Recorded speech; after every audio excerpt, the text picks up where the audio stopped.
All right, we are back. I'm very excited because these past couple weeks we've really been getting our first episodes out. So if you're listening to one of our podcasts, this is really an exciting time for Herricks Middle School. This class, content creations, we are really pumping out our full episodes. These students create, they master, they edit, they plan out. They even seek out teachers sometimes or other students to interview, like this one.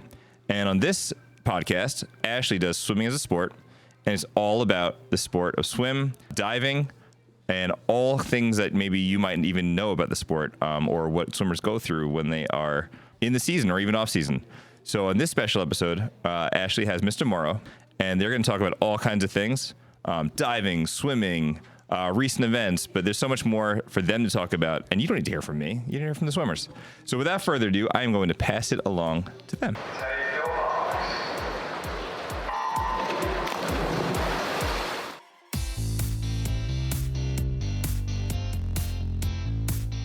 Hey everyone, welcome back to Swimming as a Sport. I'm Ashley. Each week I make new episodes. This is episode 2 for January 23rd, 2024. Today I will be interviewing my varsity swimming coach. Good morning. So I have a question for you. Sure. Why did you want to become a coach? That's a really good question. So I was a swimmer for a little bit, but I got into diving, and I was a diver for like 11 years or something, and practiced like 7 days a week. It was like a travel team, and the coach that we had brought so much. I mean, you're also the coach that you have gone to. We have the same coach. He just brings such an intensity and like a passion that it really, even if it's not true, it seems like he really loves being there all the time. It never seemed like a job for him. So when I think I was a lifeguard, my first coaching job was at a yacht club, and my brother was the head coach, and he needed an assistant. And I had swam obviously a lot, but mostly I was giving swim lessons. And as a lifeguard, you make more money if you give swim lessons, obviously. So I got all the certifications, and I was a decent swimmer, obviously more of a diver, but I learned how to teach swimming. That kind of helped, I wanted to be a teacher also, so I kind of liked having the class setting and whatever. So I had experience teaching stroke and teaching starts and dives and all good stuff. So I got his, to be his assistant. And it was more just like a fun thing to do with my brother that one summer, and kind of put my teaching to the, to good use, and make a little bit more money over the summer, not have to sit up in the lifeguard stand. Now I could be a coach, which is kind of like a nice step to, rather than just sitting around. And we coached that team together, for 4 years. And then he got offered a really, like, a kind of a step up to a bigger pool, and they wanted him to be the head coach and the aquatic director, so run their whole facility. So he left me in the dust, and I became the head coach over there. I coached there for a couple more years as the head coach, and then I started working here in that time while I was head coach for my summer job. And my first year here, I told them, because when they interview new people, they ask, "Oh, are you interested in anything outside of just the classroom?" And the first thing I said was swimming and diving. I really enjoy it. My summer coaching job wasn't like, it was basically like I was doing it as a volunteer almost. So it was never really like about the money for me. It was something that I knew if I wanted to be a part of a school, I was going to be a part of the swimming and diving program in some way, shape, or form. And I started off not as an assistant, but as like a supervisor, like walking the kids to and from the bus, and sitting in the stands. And I asked them, I was like, "Can I go on the deck and like help if that's okay?" Because I know about diving, and they had a diver. And they're like, "Yes, please. We need someone. We don't know anything." Like, diving is one of those weird sports that they didn't have someone for. So that's how I got involved with Herricks starting off. But I don't know. I feel like coaching, especially when you're like an athlete that takes it very seriously. I'm sure you could probably agree with this. Like, you spend so much time of your life in that pool, and like it becomes a very big part of your life. as soon as you're an adult who can like hand some of that back and be a part of it from the coaching perspective, and it's very enticing to want to pass down some of your, some of your knowledge and definitely some of the things that you failed. And like, now I know that I could like for me, I want to pass along the positivity of it, because diving could be very stressful. And my number one goal is to make it so that my divers aren't like stressed or scared or like, worried about the meet. So to me, being a coach I feel very lucky that I get to be a coach, because most of my friends just like sit behind a desk all day. Like I get to teach, and then I get to do something I'm very passionate about. So I'm very lucky. With all that experience, what are your core values as a coach? So definitely as a diver, I was kind of a ball of nerves. Hopefully that's not apparent because I don't feel like I'm like that at all now. But as a middle schooler and then high schooler, like I was going to these big meets, diving in other states against kids from other countries. And I was always like worried about that one dive that I just learned, or like, a dive that I had failed in the past, or, hit the board or something. Like diving's very mental. And not that my coach didn't help us with that, but my number one priority, especially with diving, is having my divers feel like unafraid, no stress, no pressure, very lax. Because some of the greatest divers I ever met, they just loved doing it. It was like, is it stressful to go jump on a trampoline with your friends? No, like everybody smiles when they're jumping on a trampoline. Diving should be fun like that. It shouldn't be something that you're like thinking about all day and like, oh man, I have to do that dive and I don't want to. It's like, yeah, go do it, fail it, hit the board, hit the water on a weird angle. Like you're going to be okay. So I just try to pass down like the fun of it. And as a coach, I'd never want to make my swimmers or divers feel like that immense pressure that is usually surrounding, especially the elite swimmers and divers.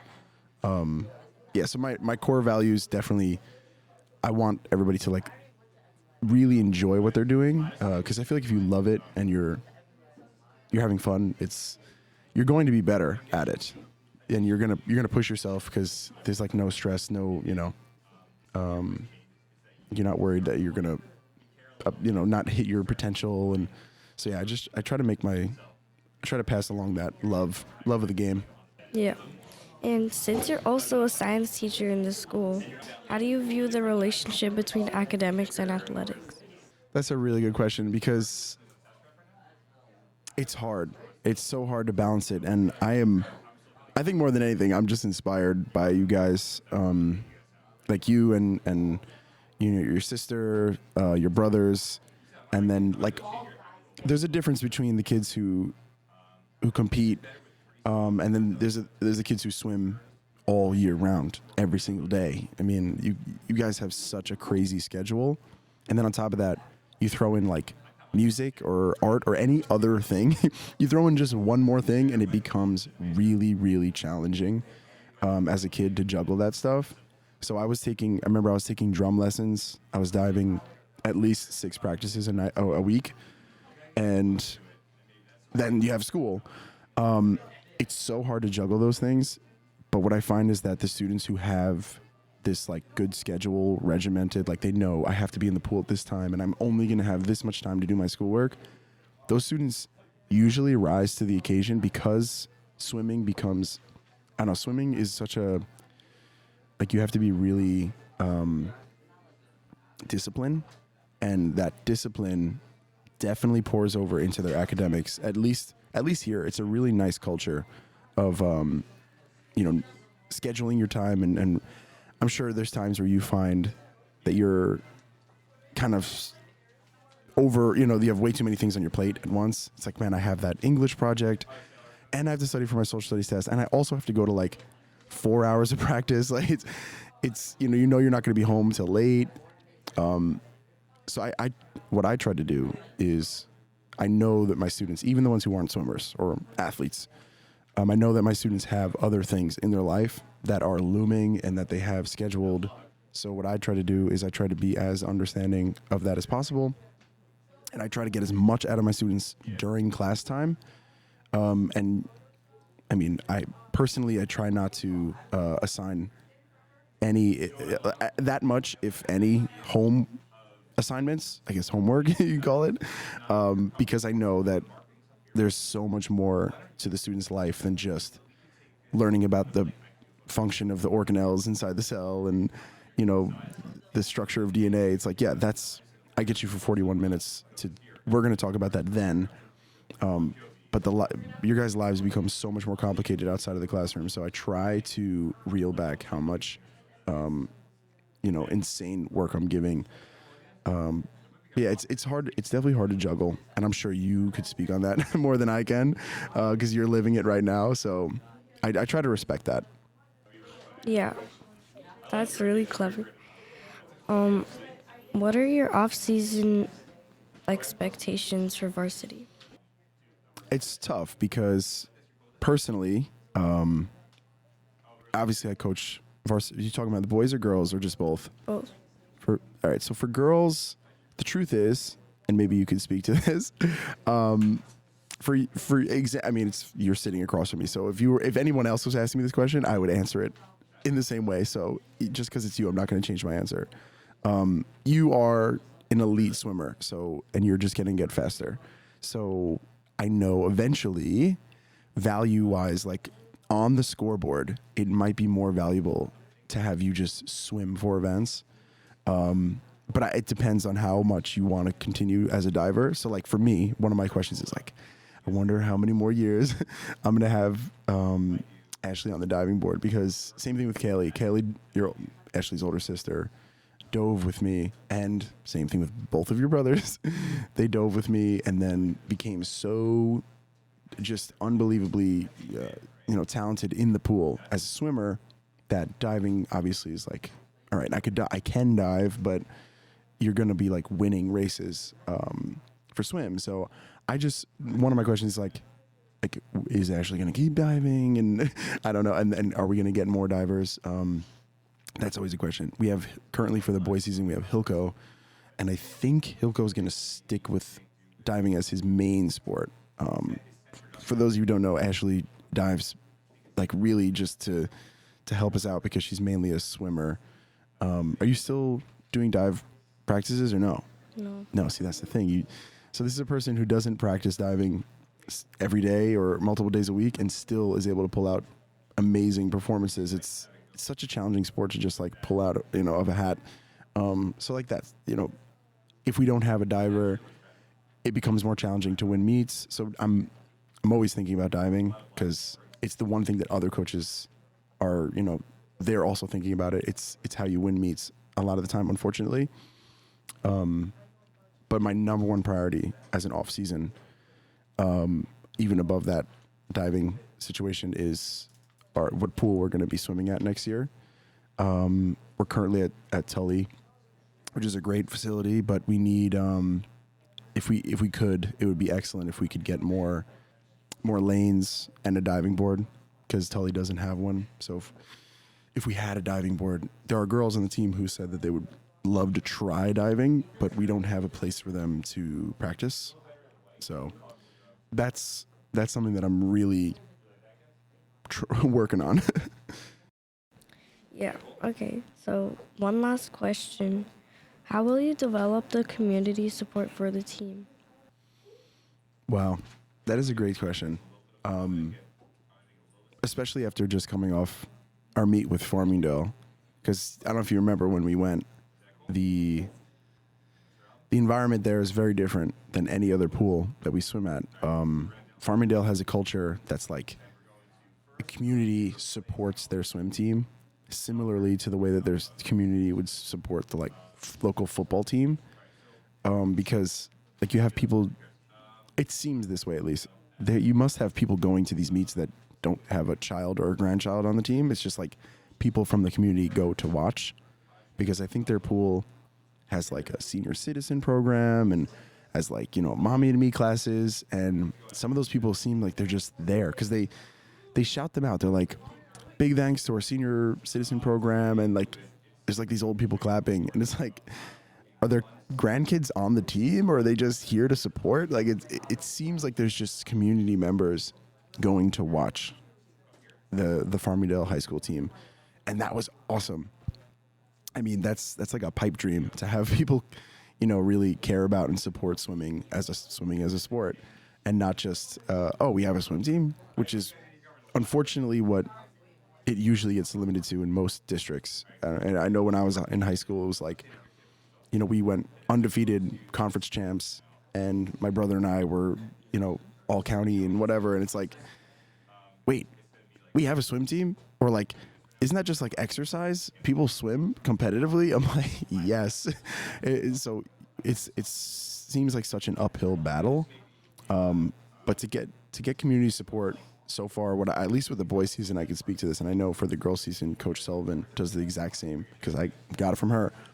We're sharing our results with the high school TV program and the morning announcements and stuff. So they're putting it into their program. They're putting it into their, announcements so that people hear the boys varsity swim team, just beat North Shore and is now 7-0. Like, hopefully throughout the whole season, I was telling them, that's now we have 3 wins in a row, and we're still undefeated. And on Friday we go up against Farmingdale to take the conference championship and win a banner.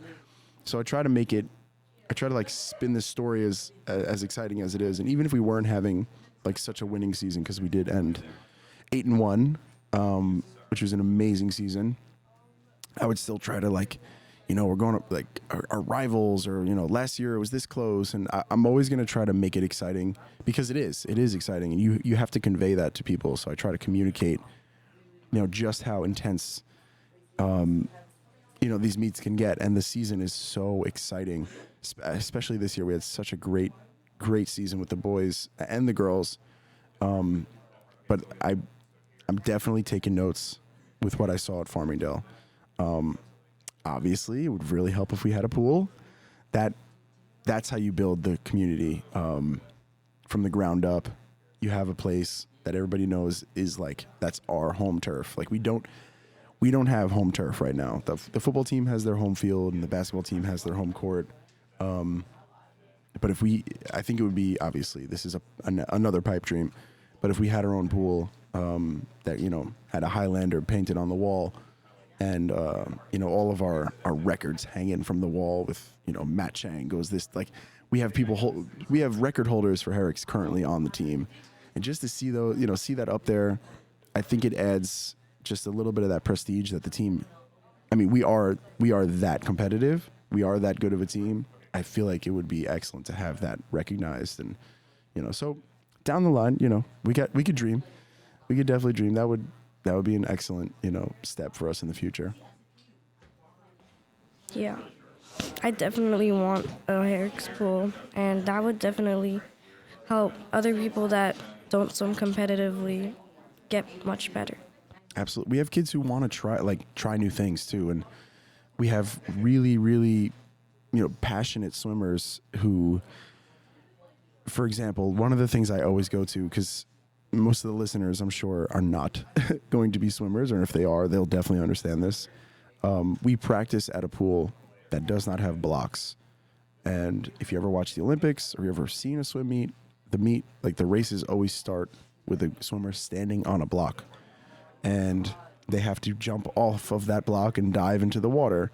You might be thinking like, oh, yeah, obviously. But if we don't have a block at practice, then some of these new kids, these new swimmers, these young, even middle school guys who we have on the team, they want to get faster and they want to get better at swimming, but they cannot practice the start off the block at practice. It's just we don't have one. So at the meets, we're getting a lot of belly flops and like having kids like, all right, here's a block. You've never seen one before, but try your best. So it's hard to teach starts, especially to the kids who aren't on these travel teams and these big club teams. But they would be, all over it. And especially with the diving, if we had a pool that had a board, I can name at least 5 kids who would be like, oh, I would dive. I would try it out. And as a diver and as a dive coach, I could teach a kid from zero how to become a diver, just during the preseason. So, yes, that would definitely help some of our non-club swimmers just get to that next level. And I don't know, someday. Okay, to wrap it up, where can you find us? Information about the show and more can be found at Twitter and Instagram with the name at Herricks Studios. I think we are just about time to finish our episode on swimming as a sport. That's going to do it for me and for my interview partner. Thanks for having me. I feel very, very blessed to be a part of this, so I appreciate you having me on the show. We'll see you next time. Bye. Bye.